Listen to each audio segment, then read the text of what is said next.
everyone. Hello.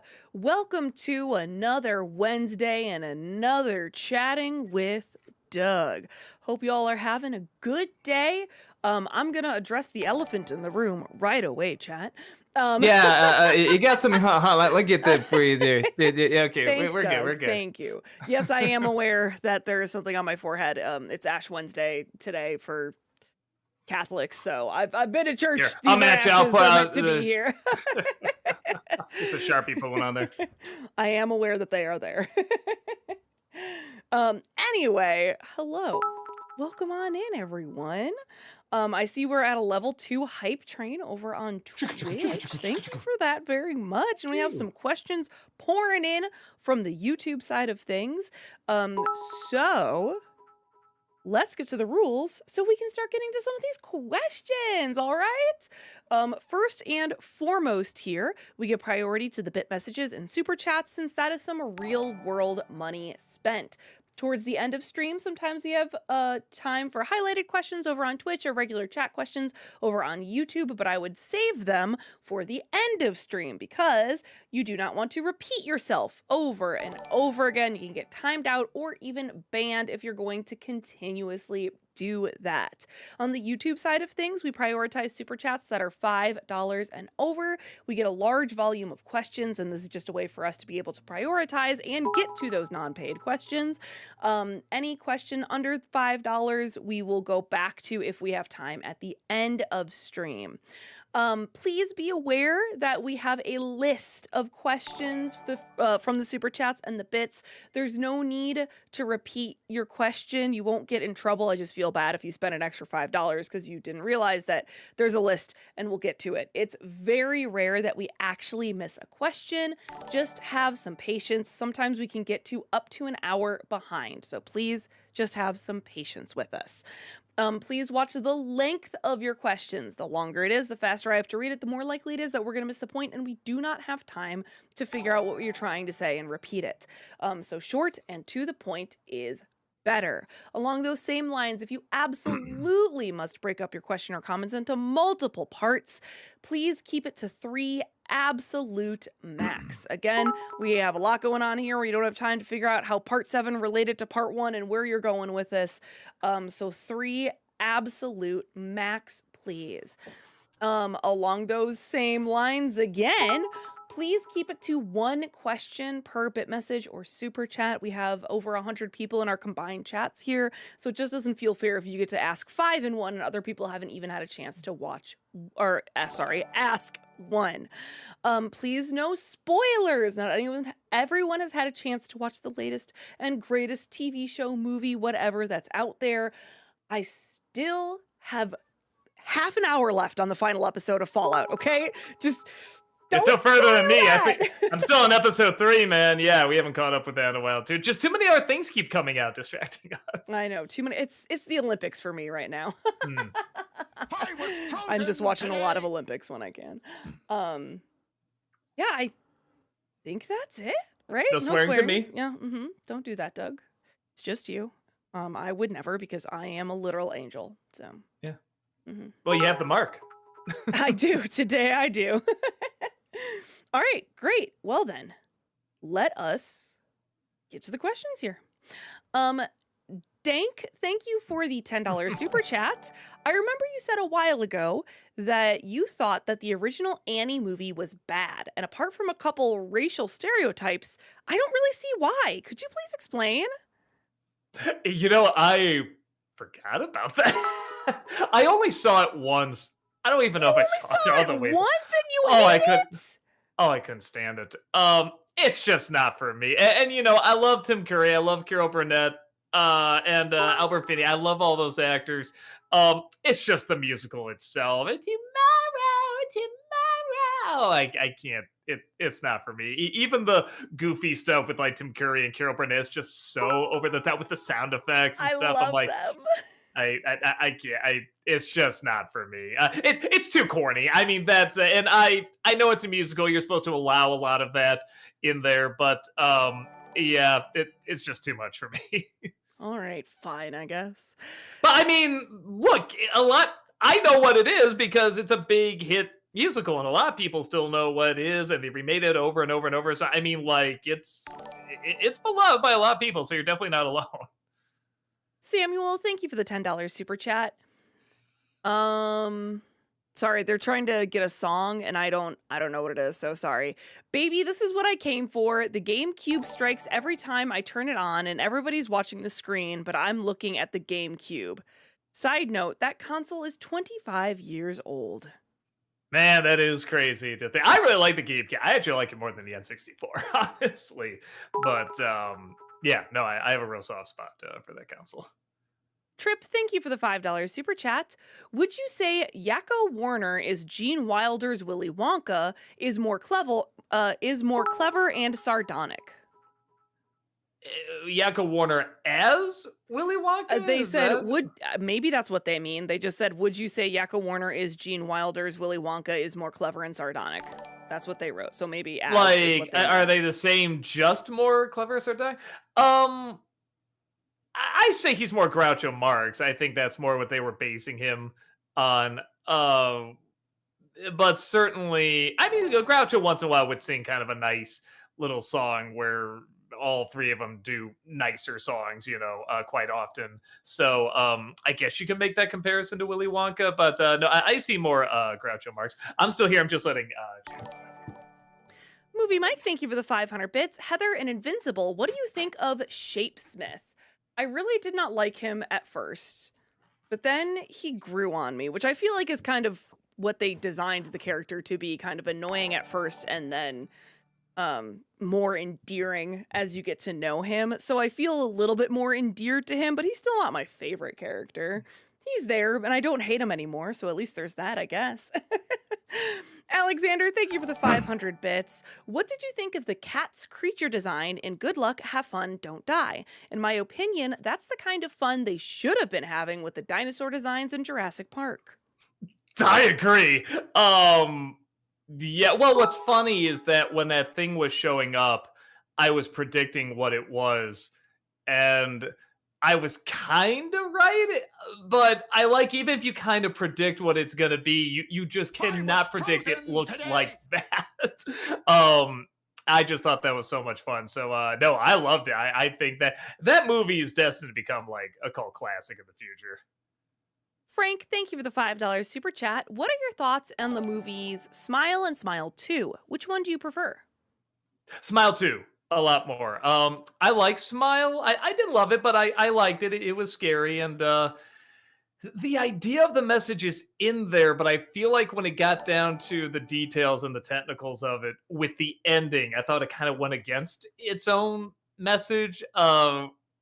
To just sort of be like, well, it's a horror film, so we got to just go this route. I'm like, but you're hammering in this message so hard, where I feel like in the second one, they get the message across much more because of the type of character the main lead is. I just thought it was a lot more scary too, and I didn't always know where it was going. And yeah, I loved it. I really thought that was just a good, solid, scary flick. And you don't, it's probably good to see the first one, but you don't need to. You can catch on what's going on in the second one if you don't see the first one. So yeah, no, I really liked it quite a bit. JL, thank you for the 500 bits. Ever hear of an anime called The Familiar Zero, Heather? I cannot say that I am familiar with The Familiar Zero. No, I'm sorry. Blonde Adult, thank you for the 500 bits. Hey, Doug, was one of the Hi. lines Oni plays got you to read for the doll? Boy, I love Phil Collins music in Disney movies so much. I wish all Disney movies just had Phil Collins music. Lion King would have been so much better if instead of Be Prepared, it was In the Air Tonight. Do you have me bugged? Are you listening into our recording sessions? No, that one is not it. I will say this: there were a couple things they had me read that I thought they were just having me read just kind of as a joke, and I found out it was stuff like they quoted in the videos. And I guess I don't want to ruin what they are, but there is one that made me laugh very, very hard. And now I gotta find the video that it's from. Nowhere's Zinner Noah, thank you for the $5 super chat. Doug, have you watched Stranger Things 5 yet? And if so, what are your thoughts? No, it's gonna be a hot minute because there's a lot of stuff coming out right now. There's a lot of other things we're trying to finish, and I do want to finish it up, but I'm just not in a hurry. I just heard so many mixed things. I haven't heard anyone say like it's awful, it sucks, or anything like that. But a lot of people are just kind of like, I mean, I'm glad I finished it. I guess kind of thing. So I'll get around to it and eventually probably say the exact same thing.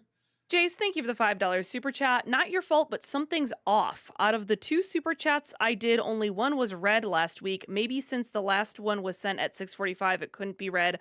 I don't know. That definitely wasn't it. You know what? Last week I was having a lot of problems with YouTube, That's true. so Yeah. it could have been something with that. I'm sorry. I will definitely try to do my best to keep up with it. I know YouTube was doing something last time. yeah, It was doing some sort of glitchy, my weird whole stuff. Chrome kept crashing. Yeah. Yeah. So it probably got lost in there. Yeah, probably got lost in the shuffle. Sorry about that.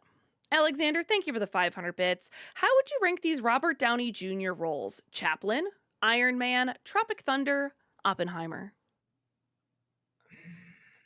Man, it's weird because there's a lot of things that are not correct in Chaplin, but still really good performance. Man, do I really? I don't want to say, oh, Tony Stark, that's the best, because that's like such a really the superhero, the whatever, but he really does make that character. He makes even movies that are not very good suddenly really entertaining just by his acting. So I feel like that's got to be number one. Then I'll say Chaplin. Yeah, then I'll say Oppenheimer. Then I'll say Tropic Thunder. But I love all of them. All of them are great performances. Alexander, thank you. Oh, I just read that one. Sorry. Frank, thank you for the $5 super chat. What do you think of the movie Everything Everywhere All at Once? Oh, I loved it. It was one of those where people were telling me for a while, you gotta see it, you gotta see it. I'm like, I know, I'll get to it, I'll get to it. When I did, they were all right. It was great. I think the only criticism I have, maybe trim it a little bit, but yeah, I really, really got into the creativity of it, the spontaneity of it, the ideas of it. I love stuff with just more and more. I find I'm liking stuff with parallel worlds more and more. So yeah, I love it when a movie has a joke. I already know what the joke is. When they're building it up, I know what the payoff is going to be, and it still makes me laugh. And that's the raccoon, Cooney, whatever it was. Raccoonie. Yeah, that I saw a cosplay of that at a convention. Somebody told me what it was before I even knew the joke in the movie. I'm like, oh, okay, and I still laughed so hard when I got to that. So yeah, that was so great. Talons, thank you for the $10 super chat. What are y'all's thoughts on the 2025 National Film Registry picks such as Inception, Truman Show, Karate Kid, Incredibles, and Grand Budapest Hotel? What? Subscribe! Magazine?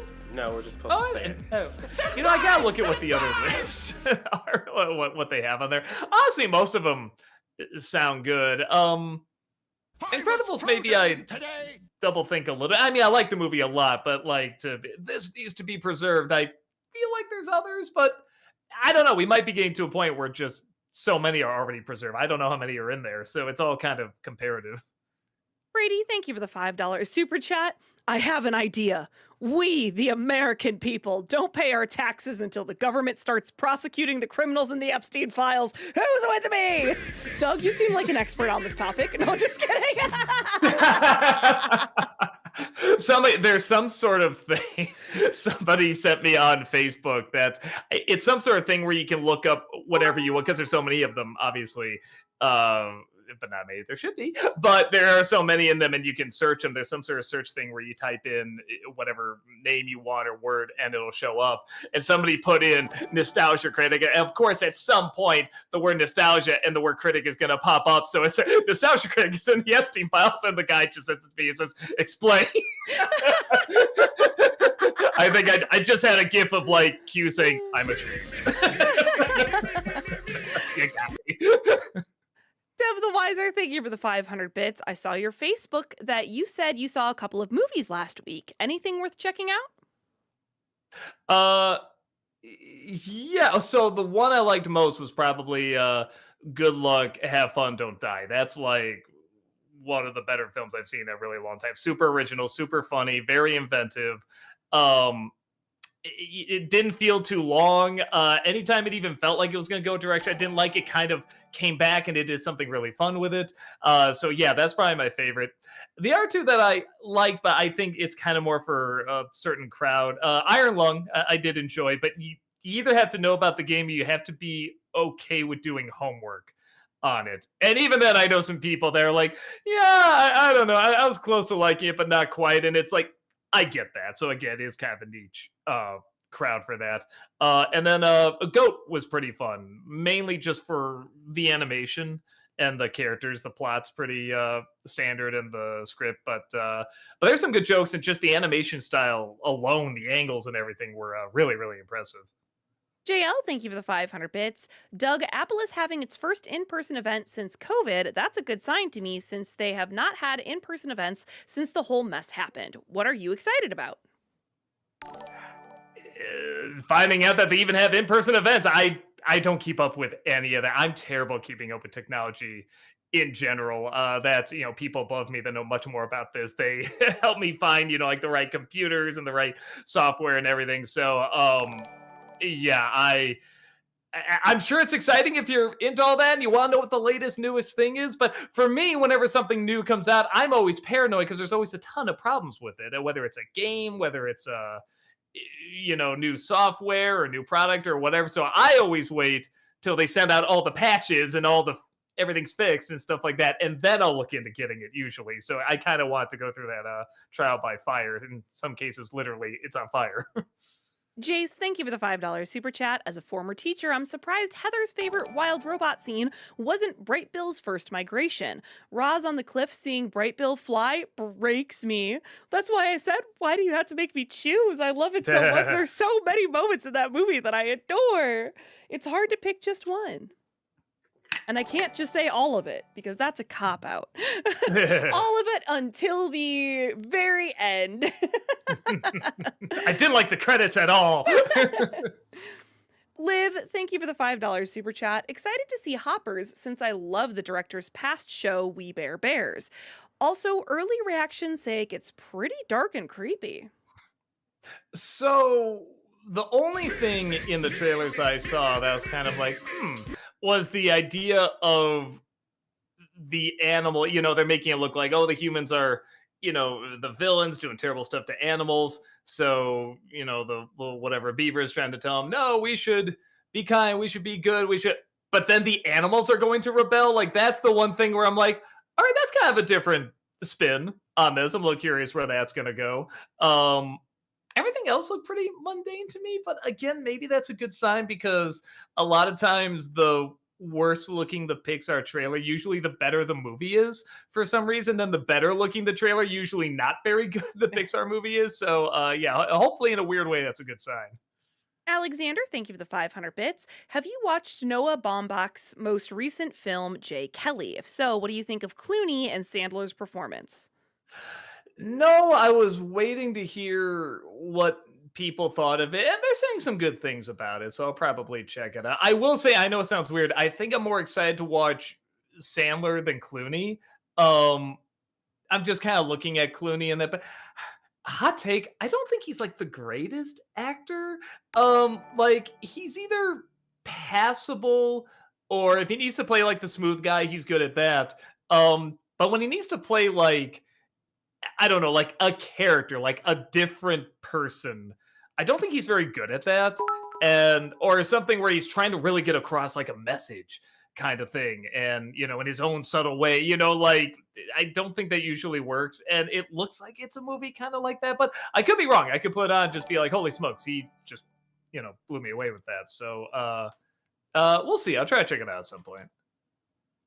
Maggie, thank you for the $5 super chat. You can't escape Around the World in 80 Days forever. It was my childhood movie that me and my dad still quote to this day. Yeah, I think I have on the list for Disney December this year, so I'll probably get to it. The Disney Nerd, thank you for the $5 super chat. If a Muppets Lord of the Rings movie was made, which human character would you choose to work off of the Muppets? I make it Sauron because that's the one person you never see. So it's the only human in the movie you see. And Yeah, who'd I get for that? Just I don't know, John Mulaney.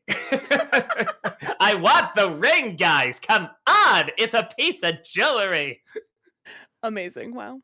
Joe Pat, thank you for becoming a member for 12 months over on YouTube. Welcome back. Thank you. Appreciate that. Thank you. That one Sleep No More fan, thank you for the £5 super chat. Shafrilla's Productions has occasionally riffed on Nostalgia Critic as a joke. We call it a one-sided feud. Are you familiar with him? I know who he is. I've seen like one or two videos. It's funny. I recognize the little profile picture of that was the crab from Moana. So once in a while I've seen a video. I haven't seen a ton, partially because anytime one pops up, it's like whatever every SpongeBob video ranked or something like that. I'm just like, well, I'm not, I don't watch a ton of SpongeBob, and B, even if I did, I'm not watching whatever that is, 5 hours. But what I saw, I liked, I enjoyed. KJK, thank you for the 500 bits. Hey, Doug, I know how busy you are, so I don't expect you to get to this show anytime soon, but I was wondering if you had any thoughts on the show Ruby. How's it spelled? It's the one that's RWBY. WB. I hear it's very good, but I have not seen it. Yeah, that's all I gotta say. I'd be curious to check it out. I don't think I'm gonna have time. Not time soon.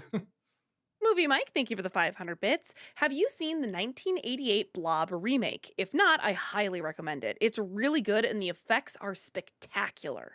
Oh yeah, no, it's really really good. Most of the I think there's only that one remake, I'm pretty sure. Yeah, the original and the remake both really really stand well on their own. I can't remember if there's any more after that, but I do remember those two being really really good. What up, JD? Thank you for the $5 super chat. Least favorite Tim Curry movie/performance? Oh man, Annie, just brought up. Perfect. Maybe Charlie's Angels a close second because not that he was like awful. I just barely remember him in that movie. It's like, oh, how can you barely remember Tim Curry? You're doing something wrong, movie. If I can barely remember Tim Curry in that. The Stallion, thank you for the 500 bits. Hey Doug, I know the copyright claims are harder for Japanese films, but in case if you want to review any more Pokemon movies for Nostalgia Critic, Phantom Strider is a huge Pokemon fan, and I bet he would love to add his take to your review if you invited him. Okay, well, I'll keep that in mind. Yeah, when we redid it, it didn't get claimed, it didn't get hit. So, yeah, we're looking at maybe doing the other movies after that. That would be helpful. Actually, to have him be a part of that. So, thank you. I'll keep that in mind. Deshaun, thank you for the $10 super chat. Doug, which of these films starring Robert Duvall in them would you consider reviewing? Gone in 60 Seconds, Secondhand Lions, Kicking and Screaming, Four Christmases, Jack Reacher. I think I'm only aware of two of those: the Secondhand Lions and the Gone 60 Seconds. Probably Gone 60 Seconds because Cage is in it. I can always talk about the Cage. JL, thank you for the 500 bits. Doug, the one thing I miss about the old Apple is iPods. Do you wish some form of modern iPod would return with flashy memory or with flash memory, or should they at least bring back the touch? I remember really liking the iPod quite a bit. Whenever they changed it up, I just never got another one. Now, granted, I don't have, you know, so everything now I kind of listen to on my phone whenever I do it. And if I listen to music, I listen to it in my car, and I don't drive that much because I work a lot from home. But when I go on a walk, a lot of times I'll listen to a show that like I'm trying to watch, or so I'll kind of half watch, half listen. Um, so the idea of like listening to music and having it all in one spot, I don't need that much anymore. But when I did, the iPod was super, super convenient. I've heard a lot of people say they miss the layout of that. I guess I can't really compare it to anything because I just haven't gotten anything after the iPod. So I remember really liking it. AOTV, thank you for the $5 super chat. It's said that Toy Story 5 will mainly focus on Jessie and will also see the return of her owner, Emily. What do you think? Sure, why don't they Toy Story 4, why don't they just call it Woody? Toy Story 5, why don't they just call it Jessie? Why don't they just give them their own movies? oh yeah, because they tried it with Lightyear and that was awful. But actually make it about the toys, Right. like the character. Give us actually kind of what we want with that. I feel like if that movie if Toy Story 4 was called Woody and they did not show much of the other characters, it would have worked totally fine. But because it's called that, we have to compare it to the other movies, and the fact that Buzz is not handled very well, the other characters are not in it that much, that it doesn't feel needed, doesn't feel necessary. So I don't know why they don't just do that, but I'm sure there's gonna be stuff in that movie I like fine, just like Toy Story 4, but I'm just not gonna see the purpose of doing it and calling it that. So I mean, I could be wrong. Hopefully I'm wrong, but I mean, a lot of the cast members are dying now. It just feels so weird to keep it going. So yeah, we'll see. I could be wrong.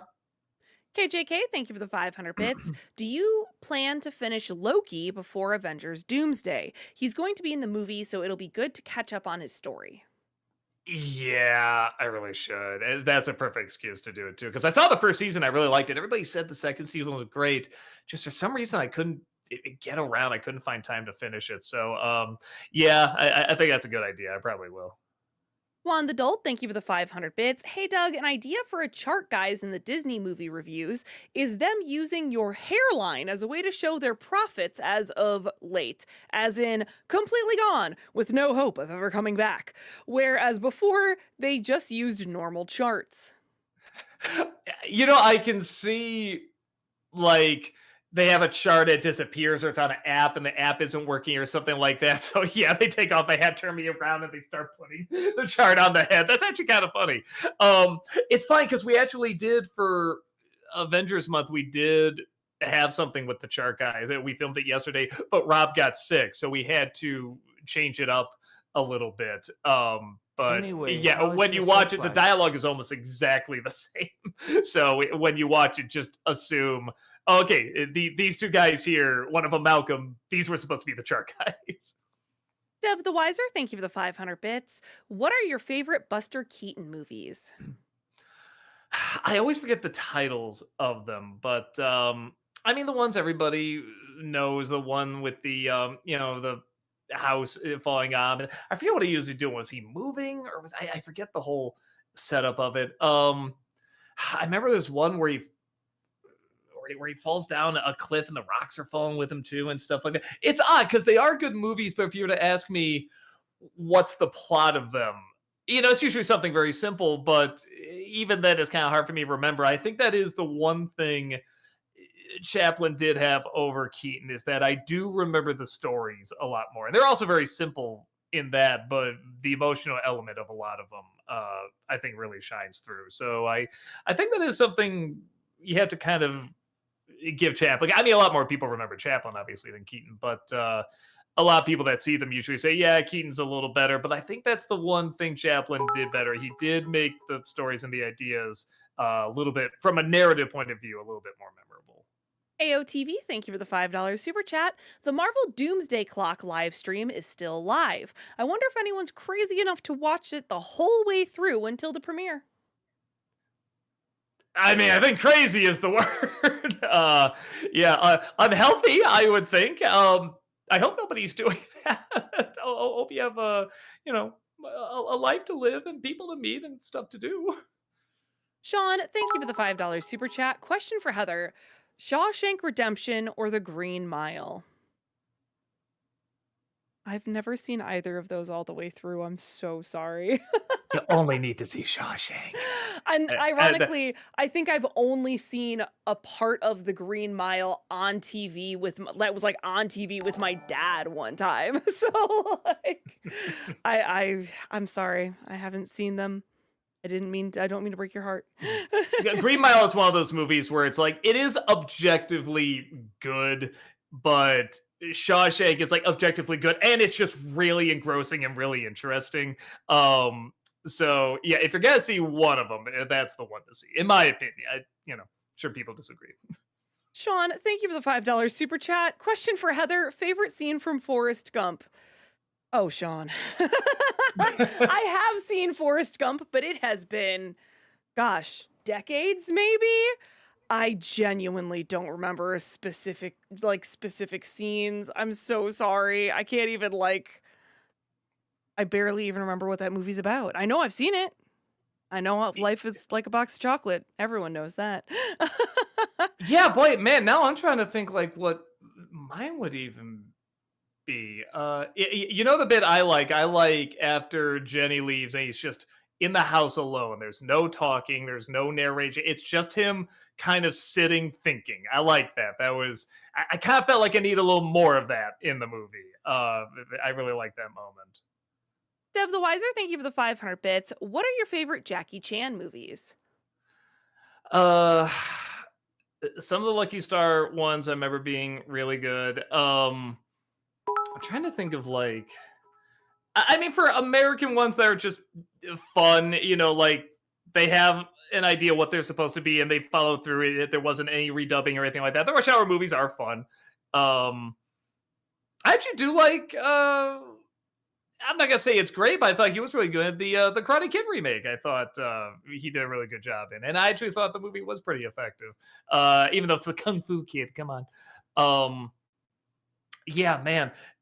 Some of them I saw, like with the subtitles back when I was a teen. I remember liking them, but I don't remember the titles of them. Like I do remember some of the police stories, but there's one or two others. Oh, some again, I can't remember which ones, but some of the Drunken Master ones are pretty good. But some of just, at least the ones I saw, seemed very randomly cut together. It almost seemed like they were taking from other movies. So I don't know what that was about. But the ones that mostly have him in it, I remember being really good. Movie Mike, thank you for the 500 bits. You've said you're not a big fan of zombies. Why aren't you crazy about them? They're just a little too boring and simple for me. I mean, I'm a little bit more a fan, and people say you can't do this, but of fast zombies, I think fast zombies are a little creepier. But zombies work for me when you're in a setup where you can really just sit with the dread that this is the world you're in right now, which is a big part of zombie movies. But that takes a lot of time, and that's why something like Walking Dead I thought was really working for a while because you needed that time to let it kind of sink in.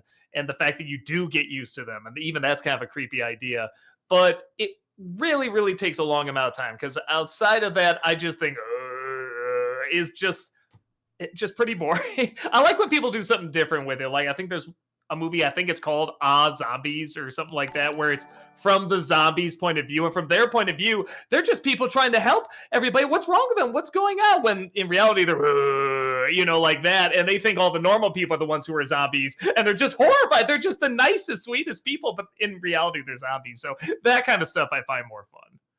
AOTV, thank you for the $5 super chat. It was announced Kristen Bell will play Amy Rose in Sonic 4. Here come the Frozen memes. I think that's a good choice. She's got a nice voice and everything, and good comedic timing. So yeah, I'm down for that. Samuel, thank you for the £2 super chat. Joe Pat, thank you for the $10 super chat. Apparently, Tasmania is on something of a comeback. I've been catching it on MeTV Tunes, and it's coming to Tubi next month. That's great. It's a very underrated show. It is so much better written than has any right to be. And I love hearing just the creators and the voice actors talk about it too, because they're like, yeah, well, how do you make a show around Taz, a guy that can't really talk? We just make everyone else around him crazy articulate. And so it's a very surprisingly dialogue heavy show. And the actors on there are very funny. The dialogue's very funny. The situations are very funny. So yeah, no, it was I'm glad it's making a comeback. It's a pretty darn good series. AOTV, thank you for the $5 super chat. R.I.P. Robert Duvall. Any favorite films of his? I mean, God, the same ones everybody loves. I love Godfather. I do throw Kill a Mockingbird on there. I mean, he only has a bit part, but he played it fantastic. One that he's not in much, but again, he just did such a great job. And it's what's it called? It's a John Travolta movie. Oh, I gotta look it up. Civil Action. That's what it's called. He just has a small part in there, but he does a really, really good job. Yeah, he never really missed. He always hit. Oh my God, there's an amazing miniseries called A Lonesome Dove. I'm not even like a big Western guy, but this was just a great, fantastic miniseries, and he's the star of that, and it is so good. So yeah, and man, especially with him passing, that'll get the tears going, man. It's very, very well done.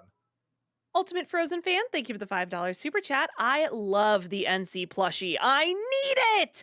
Any chance you can tell us what the additional 10 pre-order bonus phrases are, or do we have to be surprised? Well, let me tell you, no. That just go against the whole idea. So, yeah, no, you just have to find out. Haunted Joker, thank you for the 500 bits. Doug, which celebrity home would you like to take a tour of? I've seen bits of Del Toro's and I want the full tour. Actually, yeah, that sounds pretty good. The one that, it's going to sound funny because you'll be like, oh, I bet you do. But I'm like, it's not for that reason. I've heard a lot of people say the actual design of the Playboy Mansion is like really amazing. And again, that's not a world I'm really that interested in or anything, but just from like, why does everybody say that? I'm just okay. Like, it can't just be that. It can't just be the decorations. You know what I mean? Like, there has to be something to that building. So I'm curious about that. But no, I think you nailed it with Del Toro. Every time I see even just the tiniest little snippets of its house, I'm like, this looks pretty cool. And honestly, a part of me would be curious what Tim Burton's house would be like because of that too. Even if it's just a completely normal house, I'd be really curious to see that. Just like, really, that this is what you went with. All right. Ted, thank you for the $10 super chat. Have you ever been to Buddy Guy's Club? Just saw Sinners and I nearly pooped bricks when he appeared. Had no idea he was in it. Def a bucket list mecca. I always wondered if you're a blues guy. Yeah. Did you follow that? I'm not sure I did. They want to know if you've been to a place to Buddy Guy's Club. No, I have not. Yeah, he's not a big blues guy, so. Truth, Hope, Love, thank you for the $5 super chat. So are you surprised or disappointed that so many loved the twist villain in Zootopia 2? I mean, I'm not like disappointed, like, oh, that's so awful. It's like, no, I mean, I got it. It's something I'm used to. If so much was riding out, like, yes, it's a mystery, but the movie is still good outside of that, which it is. No, it doesn't bother me. It is also still, yes, for adults too, but it's also for kids, so I always give it a little bit of leeway with something like that. So yeah, no, I wasn't like that let down. I was curious, so I looked up this place. It's called Buddy Guy's Legends. It's a blues club on Wabash. Yeah, no, I haven't been there before, but yeah. I've only been to like maybe 3 blues clubs in my life, and they're cool. I mean, don't get me wrong. It's just not something I have like a diehard passion for. Sean, thank you for the $5 super chat. Have you seen the new anime Scarlet? I don't think so. Let me see if it's ringing a bells. Anime Scarlet. There it is. Yeah, I guess it's like it's in theaters, I think. Looks cool. The imagery is really awesome. Yeah, try to look into it. Ice Luigi, thank you for the $5 super chat. Since you did an NC review of Happy Feet, any chance of there being an NC review of its sequel? I was kind of seeing how the first film did. Last I checked, it didn't do anything crazy, but there are times where I'll do a movie and then I'll look back like a year or two later and suddenly the numbers do a lot better. So I'll revisit it and see if it's doing well, because I do like the movie, but I mean, I'm not, rushing to do the second one. Oh, I got to go back to that world. You know what I mean? So, so we'll see. Movie Mike, thank you for the 500 bits. What do you think of Emmett from the Lego movie? Is Emmett the I think he's the main character. Yeah, I think it's Chris Pratt. See. Lego Emmett. He's fun. I mean, they're all kind of archetypes, aren't they? But that's when it's revealed what's going on. That's what I thought made it so clever. Yeah. And yeah, I thought that any issue you had, like, that kind of excused a lot of it. Anything, it kind of enhanced the story a lot more. So yeah, no, I thought he was likable enough. He was good enough for what the story needed. Sean49 Doctor, thank you for the 500 bits. Hey I Doug, was good frozen news! today. Monty Python's Life of Brian is being added to the Criterion Collection this April. Perfect opportunity to finally do an NC for it.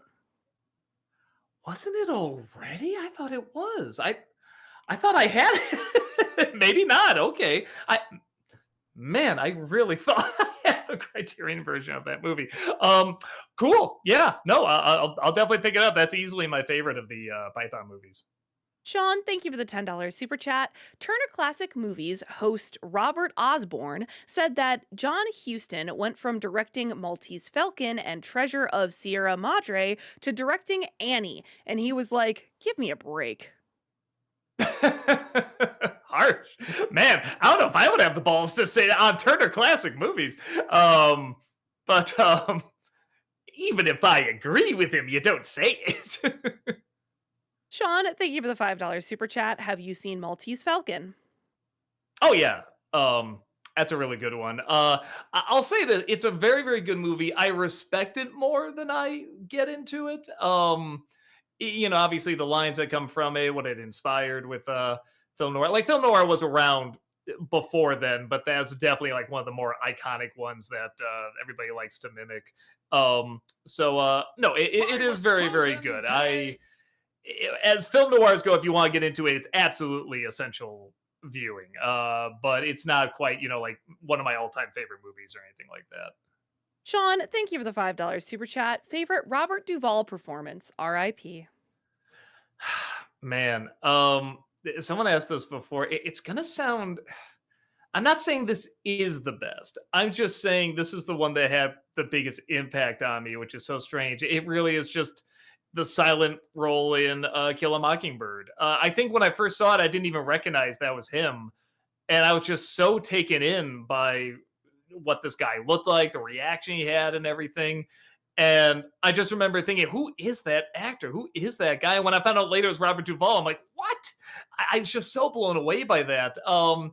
Again, sometimes people look at the ones that have a lot going on. There's a lot of dialogue and everything, and they should. I mean, totally. But sometimes just those little moments where you're not even aware it is this person you already really respected can go a lot further for me, anyway. So I know it's not like the most fulfilling answer, but I don't know.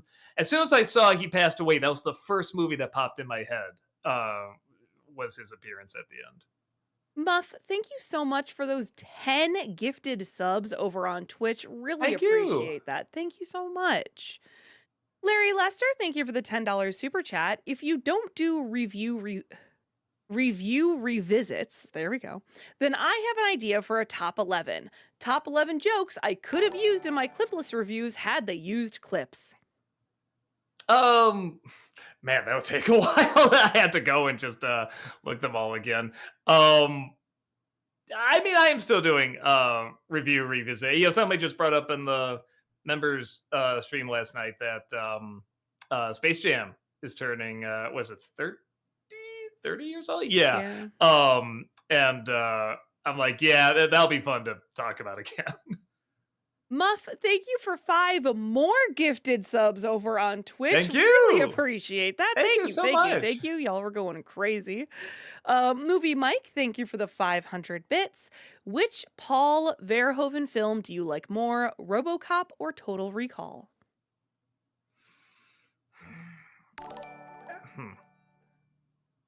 I think RoboCop. I was gonna say Total Recall might objectively be the better movie, and then the more I was thinking about it, I'm like, no, I think RoboCop is.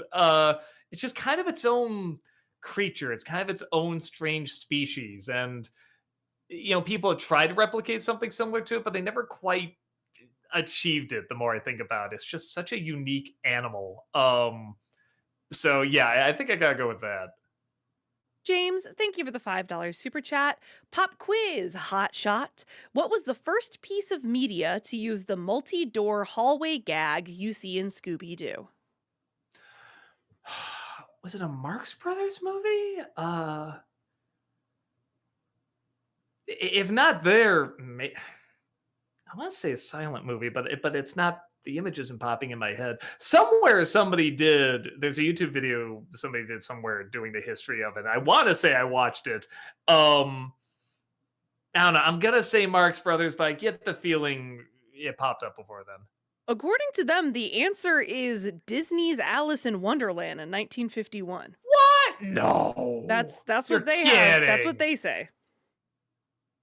That would be weird. That would be. I swear I've seen like black and white movies that have done that before. Even like Three Stooges, I swear have done that before. Look at you know what that video is out there. You could be right. Maybe I got totally backwards. So yeah, I might look that up afterwards though. I'm very curious. JL, thank you for those 5 gifted subs over on Twitch. Thank you. Thank you. Appreciate it. Trip, thank you for the $5 super chat. Will you review a Muppet Wizard of Oz? I will for Disney-cember, because I've heard it's funny, I keep making jokes about it. I've never seen it. I've just heard so many horrendous things, so I'm just like, okay, well, I always have it like the Muppets are reacting like they don't like it kind of thing. But yeah, I think I gotta check it out this year because I said I do Muppets for Disney-cember, and I just gotta know. Because everybody hates it. I just gotta know what's so bad about it. Samuel, thank you for the $5 super chat. Sorry, my first chat was a musical note because that's how excited I am knowing my package with the modded GameCube finally came today. A 2-month wait. Well, I am very glad that you finally got it. I just, most of the times when people have that musical note emoji, it's because they're trying to indicate to me to sing a song. And I'm like, gotcha. I don't know if I know what song this is. I would have thought that too. Epic Kevster, thank you for the $5 super chat. Did you hear Kristen Bell is playing Amy in Sonic 4? Literally 5 minutes ago. So, I mean, it sounds like a good choice to me. Liv J. Brown, thank you for the $5 super chat. If you get a Switch 2, I recommend 2 games I would love to watch you stream. DK Bonanza and Kirby Air Riders. Both are insane and super fun. Cool. Yeah, I just got a Switch right now, actually, because if anyone has missed it, we're gonna play Mario Galaxy this Friday because I have never played that game before, and I'm gonna play it for the Mario movie coming up.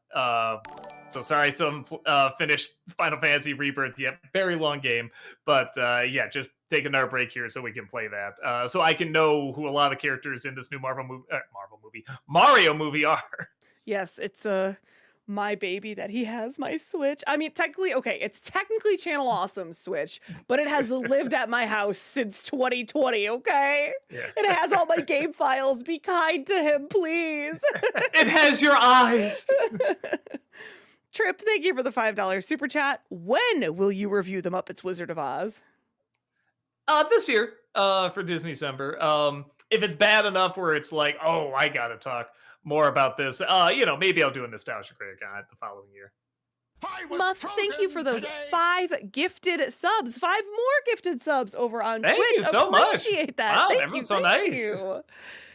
Trip, thank you for the $5 super chat. Would you say Gene Wilder's Willy Wonka or Yakko Warner more clever and sardonic? Is more clever or sardonic? Certainly Gene Wilder's Willy Wonka is more morbid, so I like that. But Yakko is probably more clever. So that's tricky. Man, I guess I'll say Willy Wonka just because he can get away with killing children, and that's just crazy to me. I love that in a kids movie. Movie Mike, thank you for the 500 bits. In GOAT, what do you think of the Panther? The Panthers, Jet, right? I liked her. I was saying in the stream last night, I like that. She's kind of a has-been, but she never got to that point. She never got to a championship. So, like, while things are starting to go in the downward turn, she's like, no, I didn't even get to the height yet. That was like one of the whole reasons I want to do all this. So I like that. It isn't just she wants the glory, she wants the good old days back. Is that she wants to reach that goal that she never ever got to. So I thought that was a nice addition for that.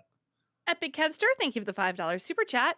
You should stream the Yakuza games someday. They have brilliant writing and drama, but also really fun. Today. I hear they're good. Did Malcolm do those? He He's did, done yes. some of those, Yeah. right? Yeah. I hear they're pretty fun. But yeah, maybe one day. Jenny from Super Kitties, thank you for the $20 super chat. Hey Thank Doug, you. can you please review Between the Lions on Nostalgia Critic? It's a PBS kids show that debuted on April 3rd, 2000. It is similar to Sesame Street, except instead of teaching letters and numbers, it teaches reading. Cool. So it's kind of teaching letters, but no, I know. Shows are difficult because it has to be something I grew up with and I'm familiar with. So I can know the impact it's had and the people watching it. But also B, it just takes a lot longer to review and watch them over. With a movie, it's hour and a half, 2 hours, something like that. So probably not, but yeah, I'll keep it in mind. Sounds cute. Frank, thank you for the $5 super chat. Speaking of George Clooney, what did you think of Alexander Payne's The Descendants? I didn't like it.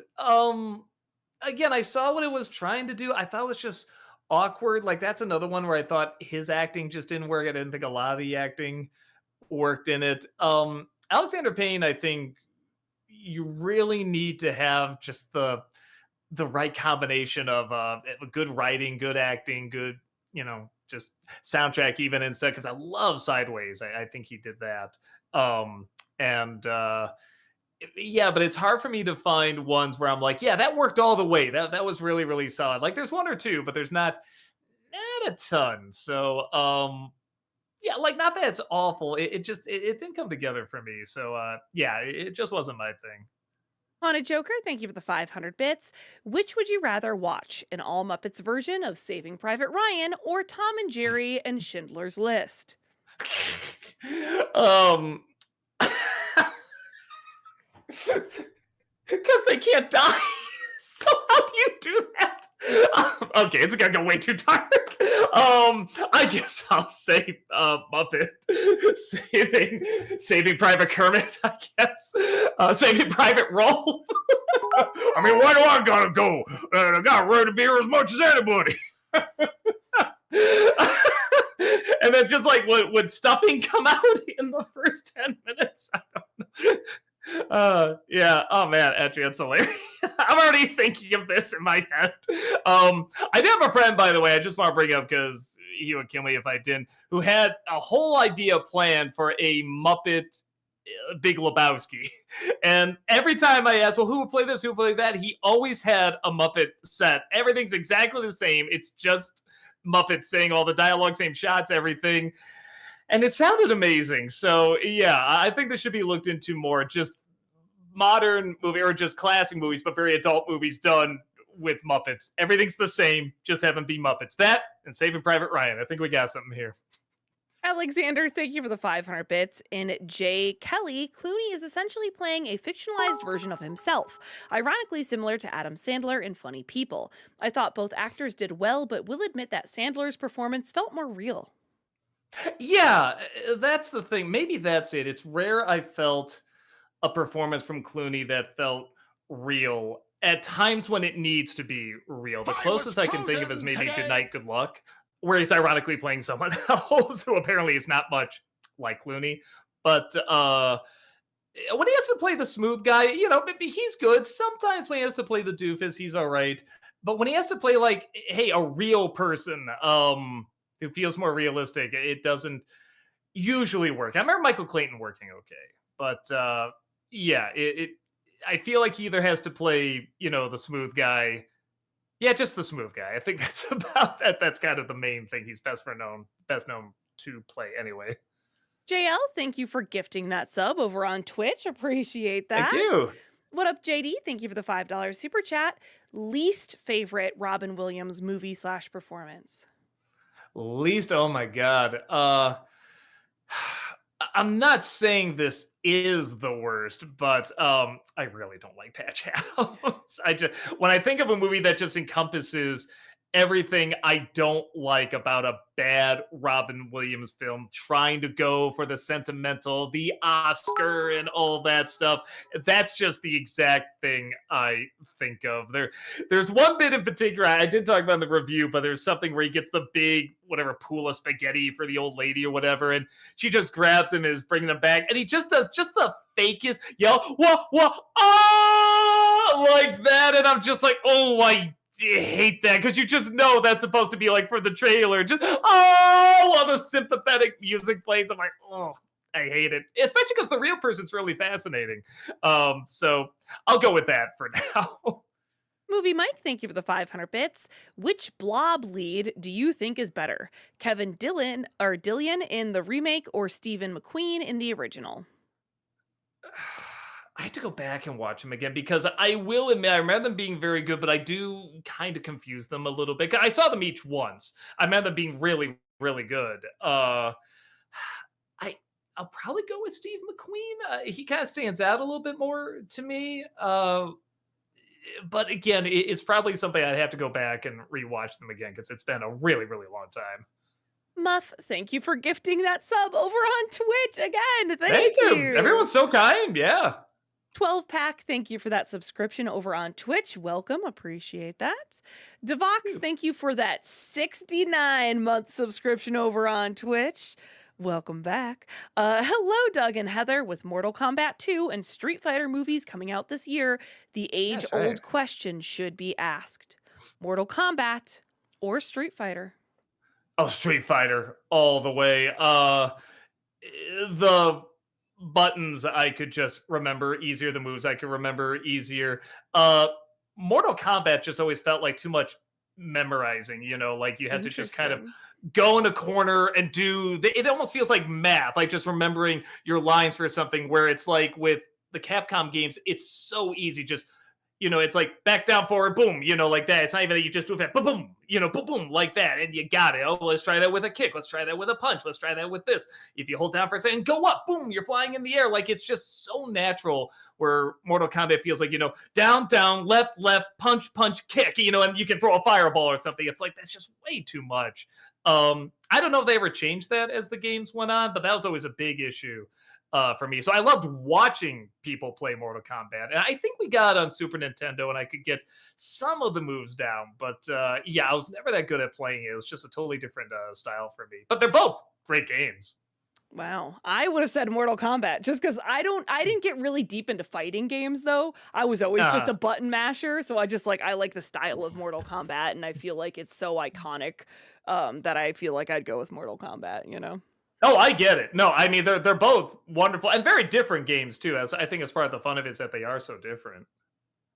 Mustard Man, thank you for the 500 bits. Wrong, sir. Wrong. Kermit has not suffered enough. In It's a Muppet Christmas Movie, he wishes he was never born and wakes up in an alternate 2002 where the Twin Towers are still standing. I remember seeing that years ago. I think shortly after it came out. And I remember a lot of people hating that one. And I got why, but I did laugh quite a bit at it. It definitely was the most aware of how cuddly and cute the Muppets are, and they were going to try and really break that down a lot. So I did get a lot of laughs, but I forgot about the World Trade Center in there. That's crazy. Sora Donald Goofy, thank you for the 500 bits. Hey Doug, I don't know if you're still looking for new stuff to add to Disney Sembers, but one of my favorite early videos by you is where you looked at the Nintendo Power Mario comics. If you did something similar, could you possibly look at Disney literature, like the unhinged Kingdom Hearts manga, Gravity Falls novels, or even the Disney Goosebumps style horror books, Disney Chills? Just a possibility. It's a fun idea, but it'd be hard to find visuals to put to it. On top of that, just Disney December already takes a lot of time to do with like watching shows and playing games, obviously movies and all that. So adding, reading books on top of that, especially I do still have chronic fatigue, which makes reading difficult, but I've been doing pretty good recently. I've been reading Tim Curry's autobiography, and it's been a lot of fun. So, but if it hits me really major and it's hard to read again, I mean, that's just out the window. So probably not. But some of those I remember hearing are pretty good. There's some sort of like Disney villain series that's apparently supposed to be pretty good. I don't know if it goes into their backstory or something like that, but they're supposed to be pretty well written. James, thank you for the $5 super chat. In case you were interested, the deleted Disney Plus Willem Dafoe film Togo is on YouTube.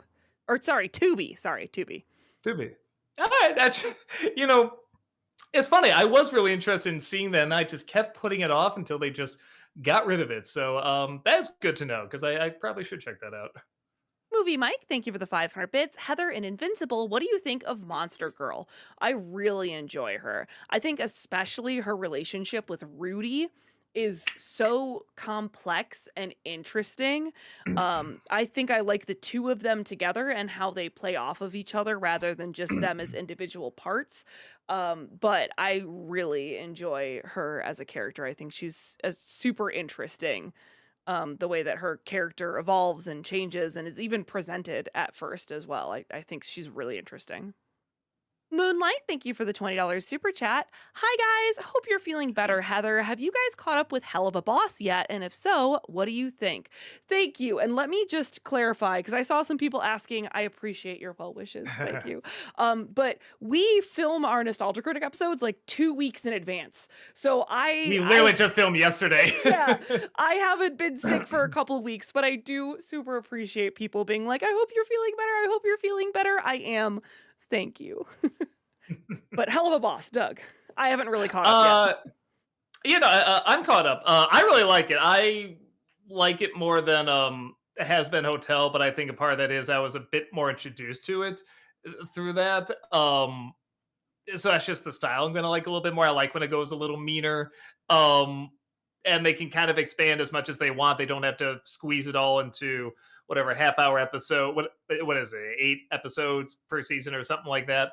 But Has Been Hotel is still really, really good, especially season 2. I thought really upped like everything. So yeah, I enjoyed them both quite a bit. JL, thank you so much for those 5 more gifted subs over on Twitch. Appreciate Thank you. My that. God, so kind. Quintus, thank you for the 27 SEK through Super Chat. Favorite Terry Gilliam movies besides Brazil? 12 Monkeys is great. Let me see. Fear and Loathing in Las Vegas. I love. Oh my God, I adore that movie. Time Bandits is fun. I don't know if I got into it as much as a lot of people did when it came out. I feel like there's another obvious one missing here. Hold on. It's so weird when I don't know his work because I was so obsessed with him for a long time. Yeah, Brazil, 12 Monkeys. Oh, and I can't go without saying, My Python the Holy Grail. He did technically direct that. So I think that counts. Abject Individual, thank you for the $5 super chat. No message, just the chat. Wizard of What, thank you for the $10 super chat. I know I'm going to get hate for this, but hot take incoming. I don't believe the MCU fell off after Endgame. I mean, yeah, there's definitely problems, but I feel like people love to exaggerate them. I agree. I'm trying to think where I really started to lose interest. I think it was probably after No Way Home, and I really like No Way Home. That's is something after that. There was still an experimental side to Phase 4 that I enjoyed, but that's the harsh thing about experimenting. Sometimes it works, sometimes it doesn't. But yeah, maybe around Eternals, I'm just like, yeah. And I appreciate it was trying something different, but it just wasn't working, and just the pieces weren't really clicking anymore. So I guess around that time, it just kind of stopped coming together for me. But there's some like I didn't fully get into Thunderbolts, I didn't fully get into the new Fantastic Four, but I still like these people. I like these characters. I do want them to get their mojo back. I do want these pieces and these ideas and these characters, to click again. So I'm hoping Doomsday can do that. I'm pretty skeptical because I think it's going to be overbloated. I think bringing back all these people, I think it's just going to be too much. But I could be wrong. We'll see. Alexander, thank you for the 500 bits. Have you ever watched World's Greatest Dad? It's a brilliant dark comedy and one of Robin Williams' most underrated movies. Definitely unsettling, though.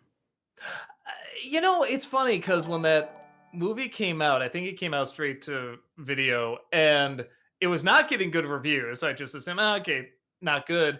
And then over the years, it got a little bit more of like a following, and more and more good talk about it. And you're not the first one to recommend it. So I've been like, yeah, maybe I should give this a watch because like the tone on it has definitely changed. Movie Mike, thank you for the 500 bits. A film that does something different with zombies is Return of the Living Dead. In that film, they can talk, run, are intelligent, and worst of all, can't be killed. Uh, I don't know if I've seen that one. I've heard of it before, certainly. But there's so many Living Dead movies. I know they're very different. That I kind of forget which one's which. But no, I would definitely remember that one. So, all right, I'll try to check that out. Eagle Spangled, thank you for the $5 super chat. Hello, Doug. What's your personal favorite episode of Steven Universe, and which one do you think is objectively the best? Please review Toy Story 2, by the way. Okay, wink. Let me see. My favorite episode, man. You know, it's funny. It might have to be in the epilogue. Sarah, what's it called? Steven Universe Future. I really like the one where they're trying to convince the Pearl that what happened was not good. And she was almost, I don't want to say brainwashed, but like a little bit. She was just so used to it that it almost didn't bother her, and they're really trying to have her form a life of her own. And that was it had some comedy to it because she was always so chipper about everything, but it was also like really heartbreaking. So I'm really liking that one. I also really like the one with the song "It's Over, Isn't It." I love that song. It's probably my favorite song out of all of them. There's a lot of good episodes. Yeah, I'd have to sit down and really think about that because there's a lot of good ones, but those are the ones that are coming to mind right now. Ted, thank you for the $10 super chat. The last scene in Sinners was filmed in Guy's Club, and that's really him playing Oh, live. By the way, checked out Ed's World yet? Ed's World. Let me. It's Am I all missing? one word. Oh, EDDS World. I want to say I looked. Okay, no, I have not. Yeah, it's gonna be a while because I was just like, wait, that does sound familiar. I'm like, that's right. No, it's gonna be a hot minute for that. Like I said, there's just so much other stuff I'm watching and doing for work and everything. But in terms of the club, I think I remember hearing like the guy playing up there. One of these behind the scenes things was like, oh yeah, that's like a big, dude and everything. Oh my god, I can't believe they got him for the movie. Very cool. I wish I was more into like blues and jazz and stuff like that. I don't dislike it by any means. It's just not something I gravitate towards the most. So still very, very cool. Sean, thank you for the $10 super chat. Heather has never seen Silence of the Lambs, Godfather, Shawshank Redemption, Green Mile, Saving Private Ryan, but she has seen Master of Disguise. For shame, Heather, for shame. Okay, well, first of all, I have seen Saving Private Ryan. I saw it on a re-release with my dad. What was that, 2 years ago, 3 years ago? I don't know. It just got Okay. re-released for some anniversary. And second of all, I only saw Master of Disguise because it was my friend's birthday party. What did you want me to do? Be a 12-year-old who knew it was a bad movie and tell my friend I'm not going to her birthday party? Okay. We'll give you mad props if you did. Right? Also, the word master is in it. You assume it's a masterpiece because of that. Whitetail, thank you for the $5 super chat. Enjoyed watching your classic Disney reviews. Can you do more? Ol' Yeller, sequel, Savage Sam, Apple Dumpling Gang? Uh, it's funny because you saw I just dropped up at Treasure Island. It does make me want to go back and watch the original Treasure Island again. I don't know why I didn't do that one for Disney December, so I probably should because I remember really, really liking that one. So I'll probably do that. Yeah, every once in a while, there's like a Disney movie on Disney December I like to talk about, just knowing it's not going to get any views, but just because I want to talk about it. And there's one called Cat from Outer Space I remember growing up with, which is not good, but it's a lot of fun to talk about. So yeah, you'll probably see a few more like that. Sean, thank you for the $5 super chat. Have you seen The Apostle with Robert Duvall? I brought this up to you before, but if you have Tubi, Tender Mercies, he won an Oscar, is on there. I haven't seen either, and I hear The Apostle's very, very good. It's always one. It was always at the video store. I can see the cover in my head, just walking past it. And next time, and of course I never did. So I probably should because I hear it's a really, really good flick. Tim, thank you for the $5 super chat. Ahoy, mate Doug. Name's Tim. First, I'd recommend you to watch Three Musketeers from 48. It's got the great Vincent Price as Cardinal Richelieu. Sorry. That sounds actually really cool. Sounds like ideal casting. I'll try to check it out. Nick, thank you for becoming a member over on YouTube. Welcome, appreciate that. Thank you. The Whiplash, thank you for the $5 super chat. Hey, Doug, hope you're doing well. So, this month's theme is Steven Seagal month, right? Yeah, you nailed it. Because the one Steven Seagal movie I did just did gangbusters when everybody said was the worst one he ever did. So yeah, probably not. Tim, thank you for the $10 super chat. I'm wondering if maybe they just didn't know about the excuse me, the unpinning or the list. I couldn't think of words. The questions, because it's just the same question about Three Oh. Musketeers from 48. So Oh, there you go. sorry. Movie Mike, thank you for the 500 bits. Wow, this month the Gravity Falls finale turned 10 years old. Wow, I was 19 when that aired, and now I'm 29. Man, I feel old. Wait till you get over 40. Alexander, thank you for the 500 bits. What are your thoughts on the Jack Nicholson movie 5 Easy Pieces? Oh, I loved it. I knew the famous scene with the ordering toast a bit, and at some point I'm like, I know it's a famous scene, but how's the rest of the movie? And I put it on, and it wasn't what I was expecting. But when I got to the end, I was like, actually, that was really, really good. I really like those. What was that, late 70s maybe? Movies where there was just kind of a risk factor to it. They really had like an independent film vibe to them, even though they had some big names. I don't know if Nicholson was a big name then, but yeah, I really enjoyed it. I liked that it wasn't what I thought it was going to be. KLF, thank you for the $10 super chat. Hi, Doug and Heather. What's your favorite version of the Riddler from Batman?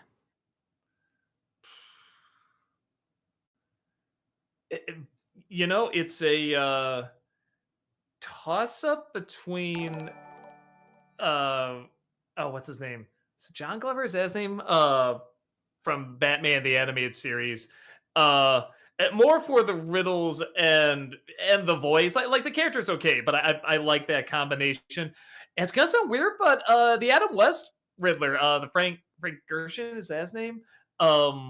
He just when I think of the Riddler and what the Riddler is like and what he looks like and how he moves and how he laughs, and I like that's just what pops in my head. So yeah, I'll go with that. I'm sure there's better ones out there in terms of like comic books and stuff like that, but just in terms of like, yeah, capturing what I always imagined that character would be, like the boundless energy, but like the great intellect and stuff like that. Yeah, the ego. I mean, I feel like that's him. I feel like he kind of got it the best. Diddy Must, thank you for the $10 super chat. You mentioned that CGI's problems is it's not really there. But doesn't that also apply to Ray Harryhausen and Roger Rabbit? So Roger Rabbit, yes, but it's supposed to look like that. And again, and to be fair too, they went out of their way to make it look more three-dimensional. That's why they had like the actual puppets in there so they could get the shading and everything. And with Harryhausen, no, it is there. Those models are made, they are moved, they are animated. They're just not there with the person that's whatever they're fighting or attacking or whatever. CG, you had to create something from scratch without any physical material. And again, there's a great artistry of that too. I'm not saying there isn't. I'm saying we're over relying on it too much. So that's all I gotta say about that. Strider for Life, thank you for the 500 bits. Just saw your review of The Sandlot. Man, back when there was no internet, no social media, just a bunch of kids living the moment and touching grass. Yeah, I really connect to that movie because I also saw that movie when even though I saw it in the 90s, I had a very similar childhood going on at that time. I lived in Seattle. We lived on a farm. I had a big group of friends that we more played basketball, but that we all just kind of got along with each other and everything. And I mean, like I said, there was no internet yet, but we had our own stupid stuff. We had like Marvel cards that we traded, and then comics, and we saw movies, all that stuff. But yeah, I mean, I shouldn't speak for kids because I don't know what kids are going through. I mean, I'm in my 40s. I'm not a parent or anything. So I'm definitely not gonna be like, "Oh, it's better back then," especially because that took place in the 60s and I grew up in the 90s. But yeah, I hope that kind of childhood is still out there because it's a pretty fun childhood. There's difficult stuff in it too, but it's pretty great, and every kid deserves to go through something like that. Movie Mike, thank you for the 500 bits. In Recess, who's your favorite kid who isn't one of the main six? Uh, Let me see. I'm going through all the different versions. Oh, I think the kindergartners. I just think that's such a funny thing where they're like this tribe. They're almost like cannibalistic, but they also had that really sweet episode where like they kidnap TJ and they sort of remind him of the days when he was that age. I thought that was kind of a sweet episode. So yeah, I guess I'll say them. The Wizard of What, thank you for the $5 super chat. I want to watch Amadeus for the first time since I know it's one of your favorites, but I don't know which version to watch, theatrical or director's cut. Watch the theatrical. The theatrical is better. The director's cut is interesting. Um, but the original really is kind of like a Mozart opera. It's just perfect. If you add any more notes, if you had added one more, it would fall apart. And that's kind of what the director's cut is. It's not bad. It would still be a great movie, but there are just a few too many scenes, too many notes. But you'll get that after you see it. But yeah, it is just perfect in the theatrical cut. So I advise that. But I'm not saying don't check out the director's cut. I would say just watch it after, or maybe even just go and look up the scenes online, which I'm sure you can. There's like maybe 4 or 5 additional scenes, something like that, in the director's cut. And again, they're not bad scenes. They're just the way it is on its own is just already perfect. JL, thank you for the 1,000 bits. Ever see a movie called Up in the Air with George Clooney? Yeah, I liked it. I thought it worked. And it's a little on the nose, but I thought it worked, and the characters were interesting, and it talks about a very interesting and difficult thing, which is sadly a major part of the work world is firing people. And I like you see both. You see the people who are fired and how heartbreaking that is, and also the people who have to do it. Which some they just have to shut off, so they don't feel that emotion. And then some still keep a little bit of that alive, and it's difficult, but there's a lot of good laughs in it too. It is still a comedy. Strider for Life, thank you for the 500 bits. Hey Doug, have you seen the State of Play last week? They showed a game where the main character is a chicken with swords. Yep, a chicken. Lol. The game I still want to play. I've never seen an ad for it, and then going, "Oh yeah, what happened to that?" It's called Squirrel with a Gun. That just looked like the most fun idea I've seen. So I hear chicken with a sword, squirrel with a gun. That sounds amazing. So no, I didn't see Stay Play, but Heather did. She's much more brushed up on all that. I did. Larry Lester, thank you for the $5 super chat. Part 1. Imagine if all movies and TV shows suddenly stop. How many reviews would you have by the time you reach the ones that won't get clicks? Say again, they all stop. How many reviews would you have by the time you reach the ones that won't get clicks? Time reach the ones that won't get clicks. Yeah, so like how many good reviews do you think, like all movies and all shows have stopped? How many good reviews could you get from the pool of movies and whatever that exist right now that would still get a lot of views and you would want to make? I don't know. I mean, because there's a lot that when I started out, I was like, oh, well, I'll never review anything that's like good, because I have to be a character, I have to make fun of them and be angry and stuff like that. But then that kind of changed over the years. So I don't think I could say because I feel like if there's something I say, no, I can never do that. Sometimes I change or times change, and I do find an interesting angle or a new way to come at it. So yeah, I don't think I could really say. Larry Lester, thank you for the $5 super chat. Part 2. When you run out of review material, what backup jobs to fall on? Or did the viral video with I quit written on your chest screw you over? Well, that is one of the reasons I did that was to force myself to go into a creative field. Um, and I really had no job because that was a janitor job I had. I had no problem being a janitor at all. I actually enjoyed it quite a bit, but it was kind of a kick in the ass to be like, okay, you try this now and you throw your all into it because you can't go back with this out there. And I'm not advising that for people, by the way. I mean, that was a very, in many respects, it's not the brightest thing I did, but it did work. So, no, probably an illustrator. That's what I was before doing this. I'd had to learn a lot more technology because there's a lot of programs that I didn't learn. But yeah, probably that. Sean, thank you for the $5 super chat. Would you review Hot Pursuit with Reese Witherspoon and Sofia Vergara, the next time you want to review a bad comedy? Boy, I never even heard of it. I don't know if that many people would click on it because I haven't even heard of it before, but I'll try to check it out just in general. Movie Mike, thank you for the 500 bits. In Recess, what do you think of TJ? He's good. He's supposed to be like the every kid, but he's sort of like the lead troublemaker too.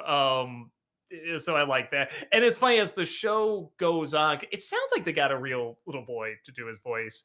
And it was already a good voice, but as the show keeps going, his comedic timing, his comedic delivery gets better and better. It already started off at a good point, but like by the time you get to season 2, I'm like, some of these jokes are really getting a good laugh out of me. So yeah, no, I think he's handled pretty good.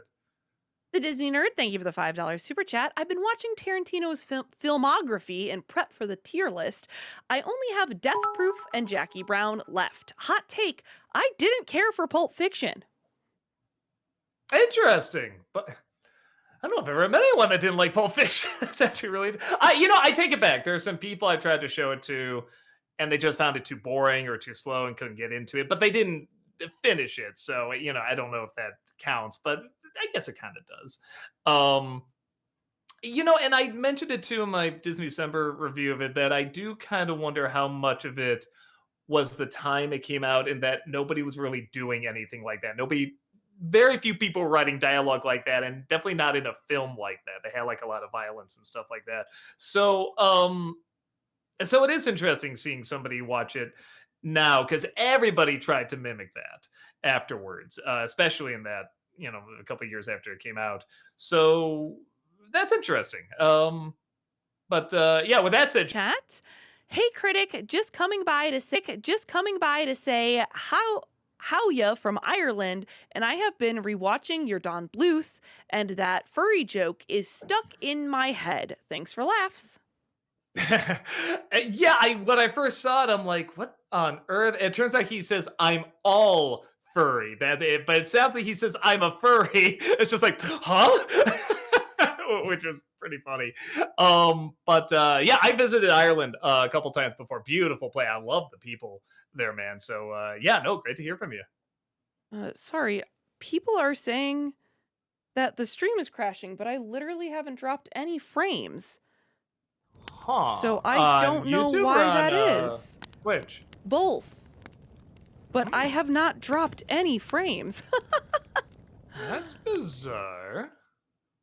Okay, settled. That's so weird. Weird. Yeah, I just Man, don't know weird. why that happened because I haven't dropped any frames. I didn't lose any internet. I don't know why that happened. I'm sorry about that, chat. It crashed for a few Weird. seconds. That's crazy. Yeah, I didn't drop Huh. any frames. But we're back now. Everything's Yeah, we're back. Good It's now? good now. All right. I just don't know why that happened. Weird. Okay. All right. I'll check it out later. JL, thank you for the 500 bits. I wish more animes like the one I just found were more accessible through Crunchyroll. I would like to stream it without having to buy the Blu-ray.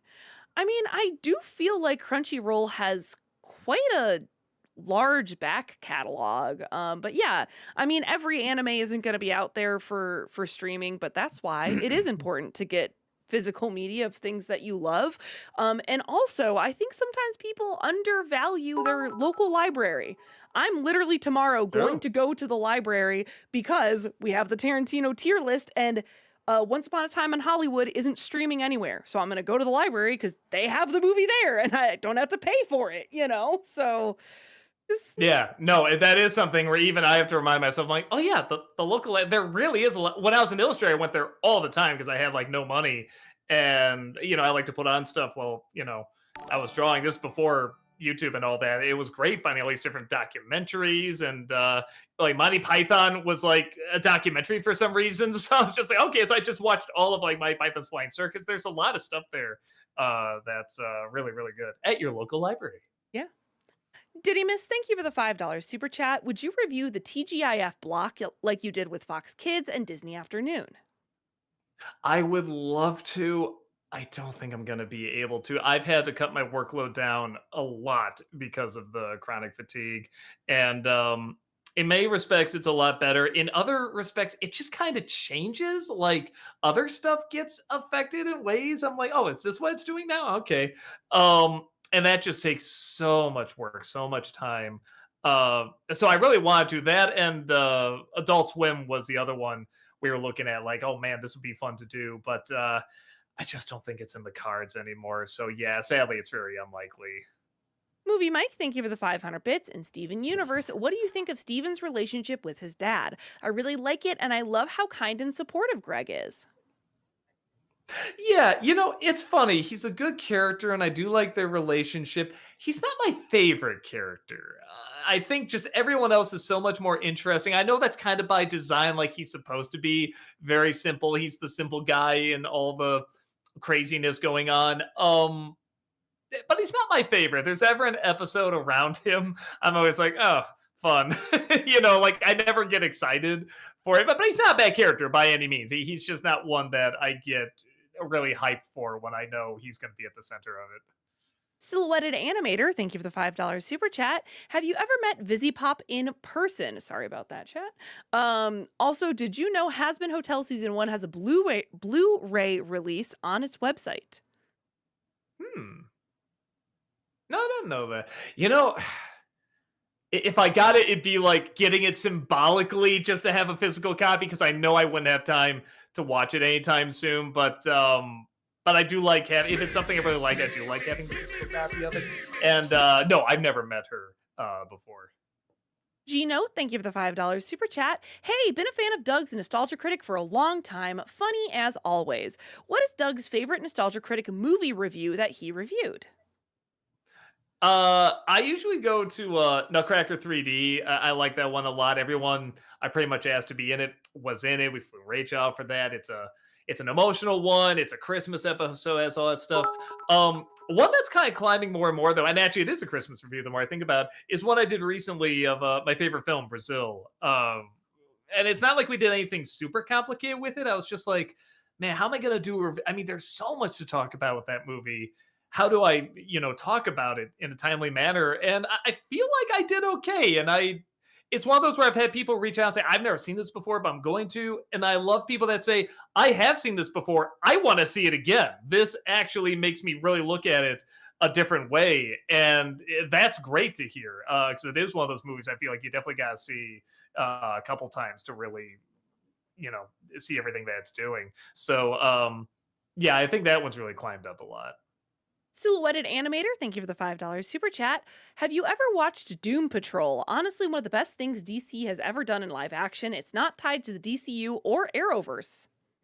Oh, it's fantastic. I agree. It's, man, might be, well, okay, Batman the Animated Series. Aside of that, it might be like my favorite DC show. It is really, really well put together. The acting is great, and the comedy is so creative and out there. The only thing that's tough about it is you can definitely tell sometimes something happened in between seasons where either there was a budget cut or an actor couldn't show up or something, or they wrote themselves into a corner. I don't know.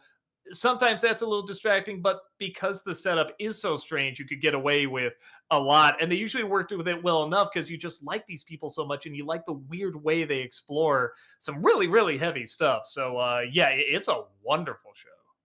Methuselah, thank you for the $5 super chat. Heather, have you read the Green Bone Saga trilogy before? Doug, you can answer too, but I just read it and it feels more like something Heather would be into. Yeah, I haven't. I haven't. I've heard of it before because that's the first book is like Jade City or something like that, right? I've heard of it before. I haven't read it. It's not on my TBR, but if it's good, I could add it. Levi, thank you for the $5 super chat. With you using a Switch for Mario Galaxy, now you have no excuse not to check out my favorite Nintendo franchise, Xenoblade Chronicles. I do have an excuse. Time. I mean, really, the only time I play video games at all is streaming. I'm definitely not one of those people where I'm like, okay, now I'm done for the day. Let me go and I'll play online. I'll play Mario Kart or whatever, fight someone on Street Fighter, any of that. It's like, no, I just, when I'm done, I either watch something with my wife or I just go to bed now. Yeah, I trust you. It's a great game, but it's unlikely I'm going to get to it. Christian, thank you for the $5 super chat. For Heather and Doug, have you read the story of Kingdom Come by Mark Waid and Alex Ross?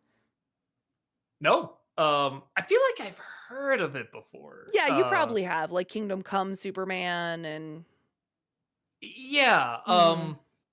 But I'm still not familiar with what it is. I know I've heard it in the past, so it like there must be something important about it. But if you ask me anything else about it, I probably couldn't tell you. I've read bits and pieces of it, but part of that is just low-key flex.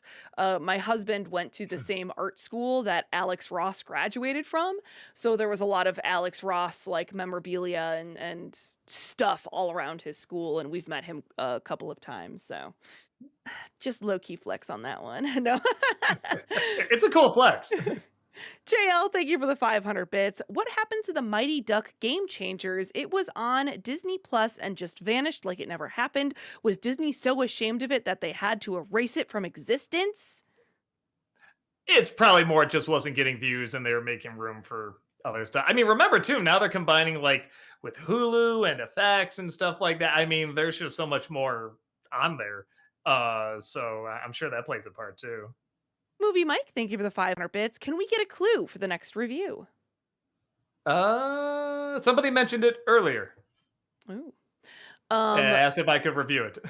Virile, thank you for the $20 super chat. Appreciate that. Thank you. I recently read The Hobbit again and saw the film trilogy after, and I actually liked them more with the book fresh in my mind.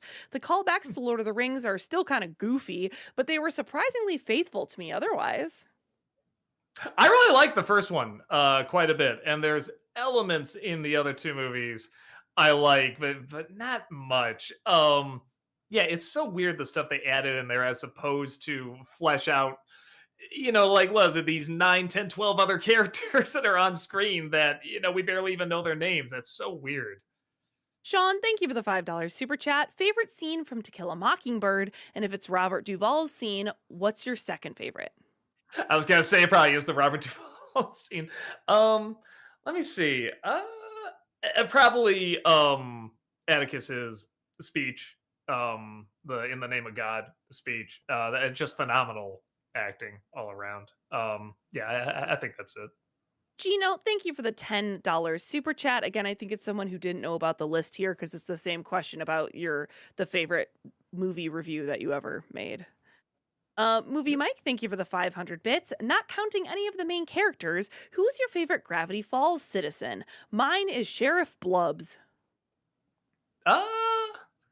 Let me see. Just going over all the characters there.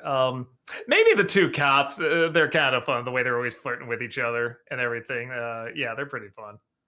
Hyperdevil Fangirl Boner, thank you for that 64-month subscription over on Twitch. Welcome back. Appreciate that. Thank you. Today I learned that Heather might be quitting Channel Awesome soon because she hates acting and prefers doing off-camera jobs. Ayana supposedly quit years ago for the same reason. Who'd have thought you could learn so much just from reading the YouTube comment section? No, seriously, where are people getting this information? The YouTube comment section. Yeah, man, I've seen some wild stuff in the comments said about all of us. Not even like insulting, but being like, oh, well, don't you know, like Heather is Walter's wife. And it's like, no, just like random things that people say with confidence. No, what was it? There was one that was so funny. It's like, So is like Tamara Doug's wife or something like that? It's like, no, you idiot. Heather's his wife. You know, something like that. Like, no, you dummy, and just point to another wrong answer. Right. Christian, thank you for the $5 super chat. This might be your ally when it comes to artwork, which is from a comic. Let me try to read this again. Maybe they're trying to say this might be up your alley when it comes to artwork, Maybe. which is from a comic called Batman Arkham Asylum, A Serious House on Serious Earth. I've definitely read Arkham Asylum years ago. Hold on. Arkham Asylum. Well, was it Serious? A Serious House There it on is. Serious Serious House. Earth. Yeah, that's the one. Oh, yeah. I love this book. I've read it several times. Just to look at the artwork alone. I mean, the actual story itself is great. One of the creepiest things I've ever read in a book. I guess I won't give it away, but just the dollhouse. If I say that, you know what I'm talking about. And that's just one of the most unsettling things I've like ever read in a comic. And it kind of took me a second. I'm like, oh god, it was just so. Ugh. So yeah, I like when is something can get that reaction out of me, and through a unique art form that I'm not used to getting like that. I've definitely read comics and had strong reactions before, but you know, sort of that reveal, like the way they can lay it out with the frames and stuff like that. I like when it's really, really effective in that way, especially with something that's just so grisly. JL, thank you for the 500 bits. Doug, do you miss iTunes? I didn't use it that much. So yeah, I even had to go in my head. I'm like, ITUNES, right? Not ITOONS. I was like, is that something where it's like a place you can watch cartoons, like Me TV or something like that? I'm like, no, yeah, that's right. It was the audio, and I'm like, that probably answers the question right there. How often I used it. Movie Lover, thank you for the 500 bits. Have you ever considered reviewing the Joe Dante film Inner Space? Uh, it's fine. The effects are really great. But everything else about it is just it's good. It's a solid good. I don't think I could get too much else out of it, but yeah, it's not a bad flick. Movie Mike, thank you for the 500 bits. What do you think of Bill Murray in Space Jam? While his actual dialogue isn't anything great, I love how laid back his performance is, and he's basically just like, yeah, I guess I'm in a Looney Tunes movie. I agree. He's one of the few that gets out of it pretty unscathed.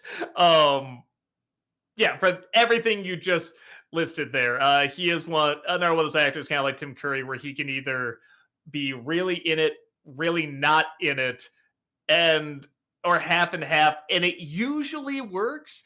I know some people don't get into that. Once in a while, he can throw in a clunker, but yeah, most of the time he's pretty entertaining.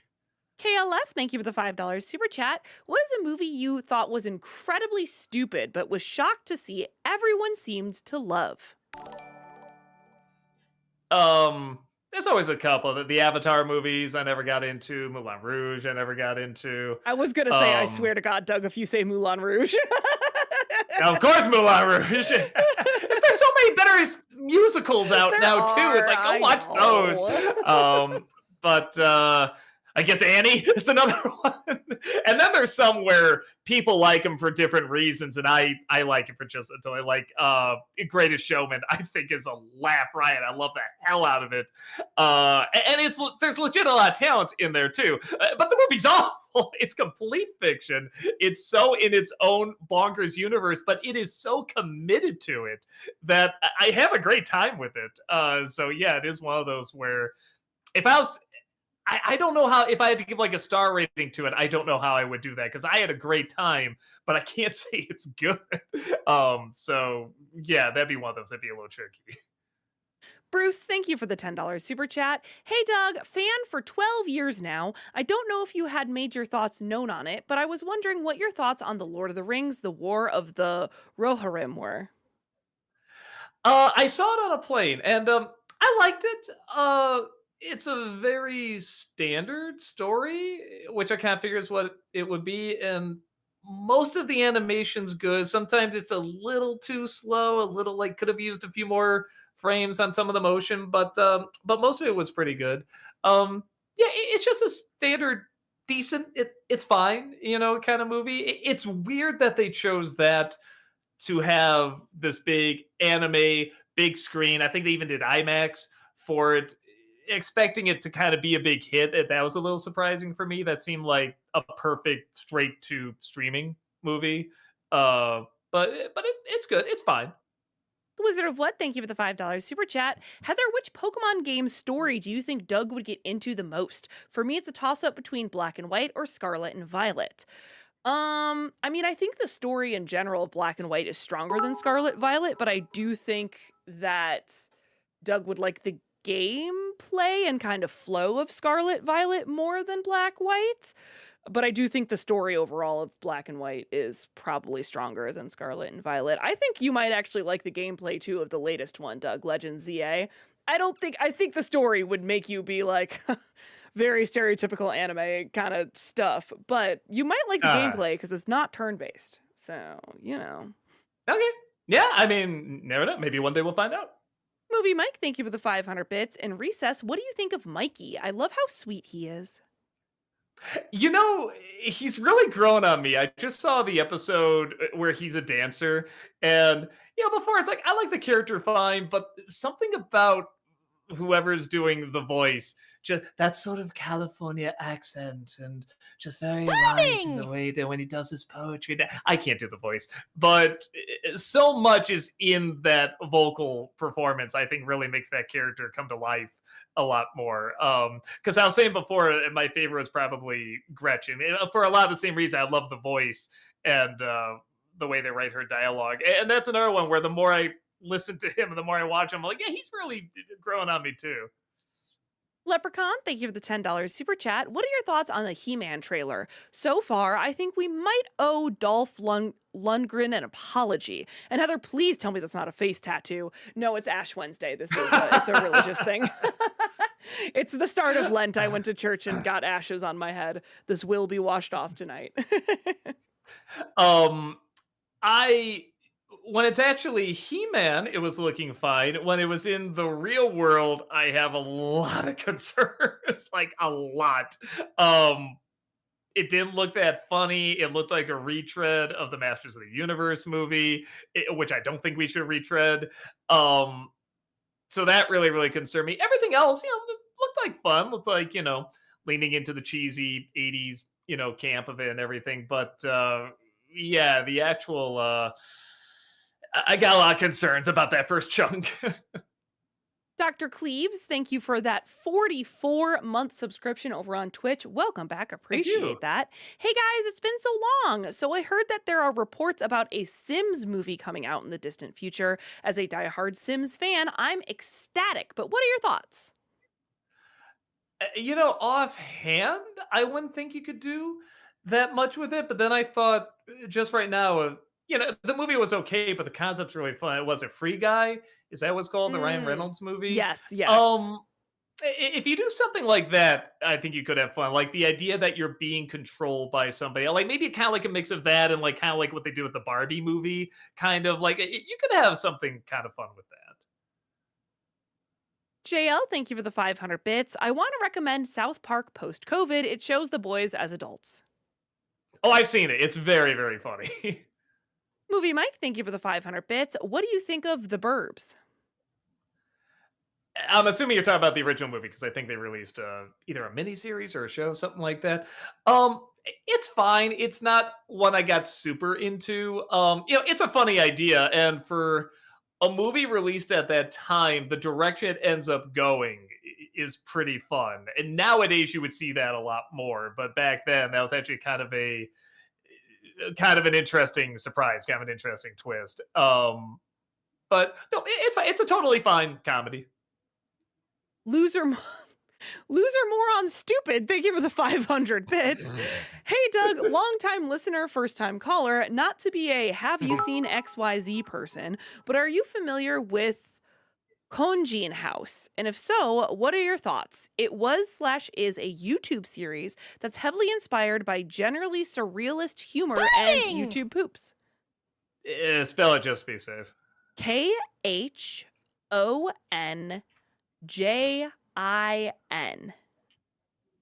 Kojin House? Oh, there it is. House. Yeah. Yeah, a lot of times if I see it, I might recognize. Nope, I don't know what this is.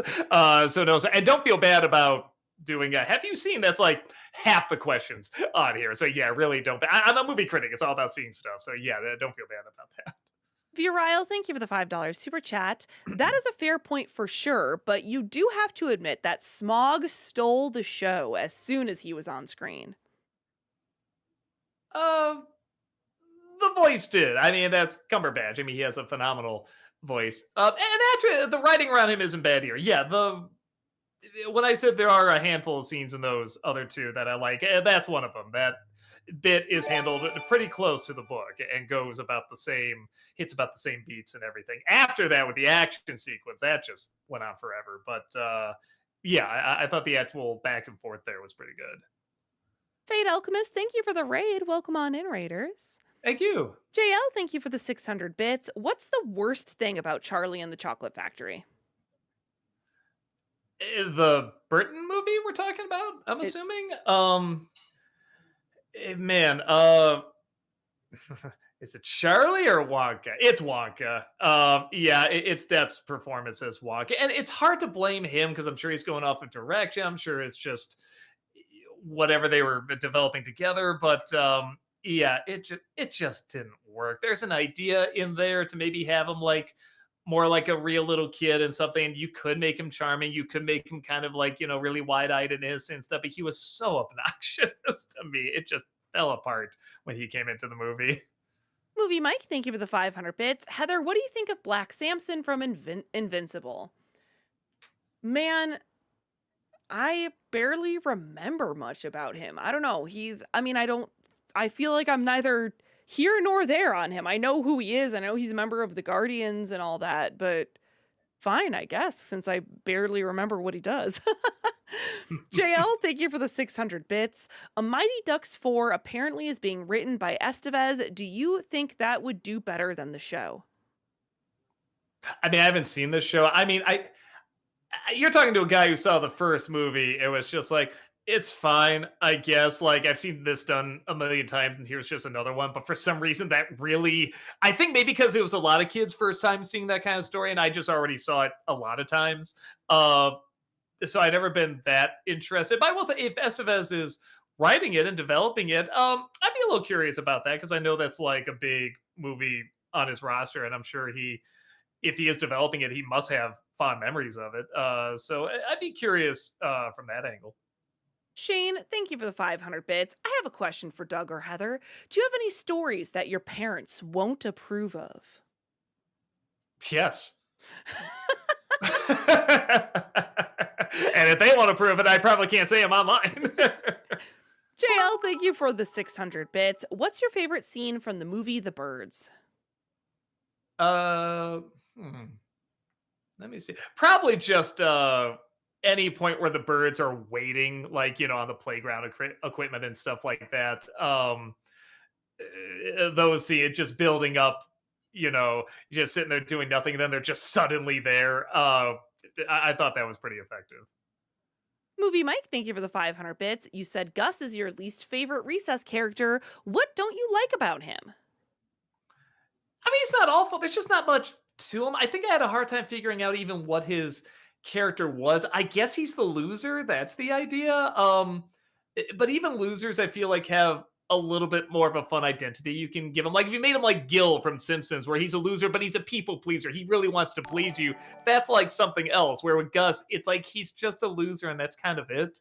Like there's different kinds of losers. Like the idea is like he's a loser and he doesn't leave much of an impact. So that's just exactly it. He doesn't leave much of an impact on me. So Timing! Yeah, he still doesn't do that much for me. But he's not annoying. He's not like an awful character to listen to. He's just kind of a nothing. Samuel, thank you for the £2 super chat. How did the Critic plush by Oni Plays come to be? That was their idea. They've been throwing a lot of stuff my way. It's like, you cool with this? You cool with this? I'm like, yeah, let's do it. So yeah, no, they're very good at merchandising and all that stuff. And yeah, I'm totally on board for it. Matthew, thank you for the £2 super chat. Hi, Doug. Have you seen all of Tim Curry's movies? No, no. Oh my god, that guy's career spans like you wouldn't believe. And that's one of the other things I really like about him. Because he didn't just do movies, he would just be like, hey, we have a character that's 2 lines in this cartoon show. Yeah, sure. He just loved to work. And I admire that greatly out of me. I love to work as well. So yeah, I don't think I could ever, see everything. I'd have to stop everything and just make it like a mission to watch everything.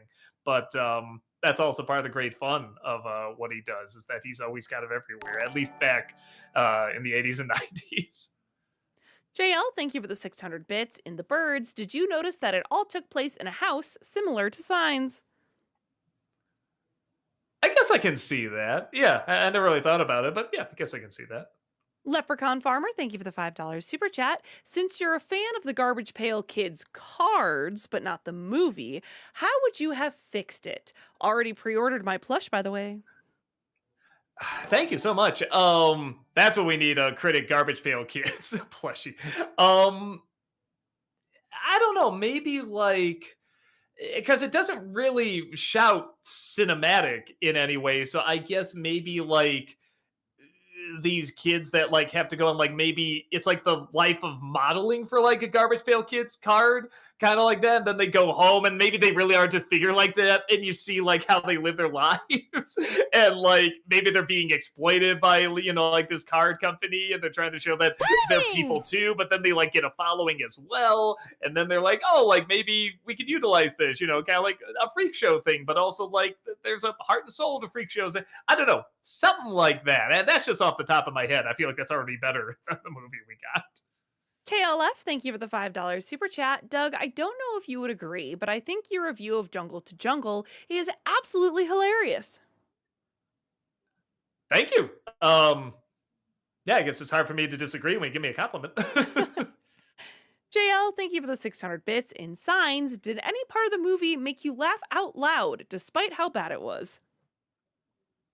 Well, because of how bad it was, I was laughing a lot.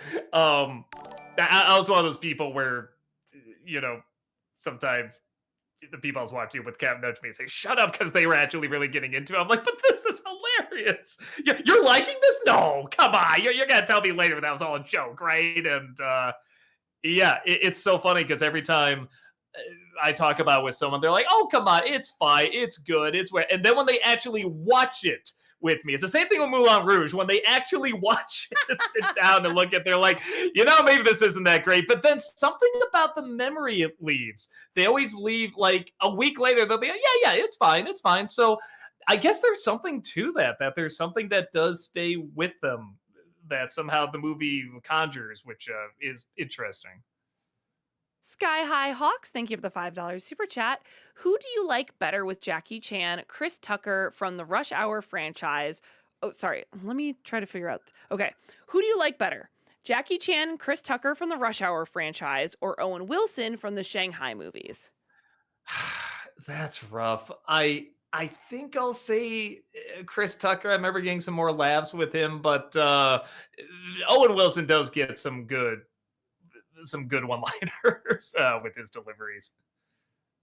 Sure. Sorry, I'm doing a scroll really fast because Oh, good. I think something's not showing up. Hmm.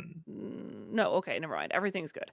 Everything's good and everything's fine. But we are caught up. So Nice. we have at least 1 minute. Abject Individual said, is Avatar just crap? I think it's overinflated garbage, and I don't even want to watch the third one after watching the first two. They're like prequels to Star Wars to me. High five. I totally agree.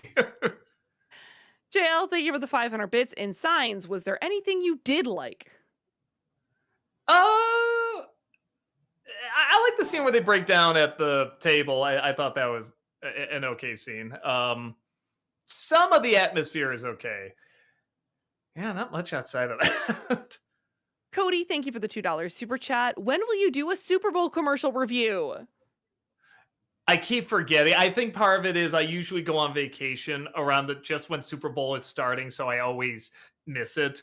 I don't know. One of these days I might do like just a Doug rants about like Super Bowl commercials because everyone's always so surprised the commercials aren't good. It's like they haven't been good for like 10 years minimum, maybe even like 15. Okay, and that does bring us to 8 o'clock there, chat. Sorry, we only got one non-paid question in there.